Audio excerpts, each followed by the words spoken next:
Уважаеми сънародници, братя българи, щастлив съм да ви честитя победата. България вече е свободна и обединена в духовните си граници.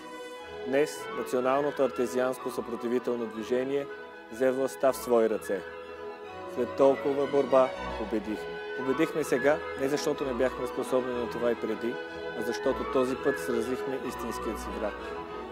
Победихме себе си.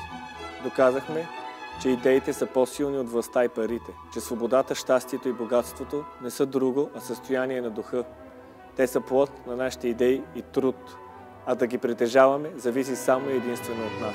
Доказахме, че сме способни да се жертваме за идеалите си. Доказахме, че заедно можем сами. До вчера се опитахме да бъдем какви ли не, забравяйки, че най-трудно, но и най-важно е да бъдеш себе си. Днес искаме да създаваме, да помагаме и да споделяме с другите това, което сме. Днес искаме да бъдем себе си. Какво е да си българин? Да обичаш, да вярваш, да цениш духовността и природата и в най-висша степен да се бориш за истината, защото истината ще донесе мир. Това надхвърля националните граници. Днес да си българин не е национална принадлежност. Да си българин днес е хаос. Такава е България в съзнанието на българите по света, а крачката до действителността е една – работа. Работа за създаване на автентични творби, а не повторението на чужди. Затова добрият държавник е творец, а не политик.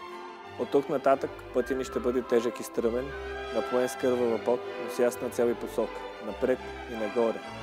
Ще лягаме и ставаме уморени, но усмихнати и вдъхновени, защото знаем, че извършеното има смисъл, че направеното от всеки един от нас е част от едно голямо и добро цяло, че успехът на Отечеството е в успехът на всеки един от нас.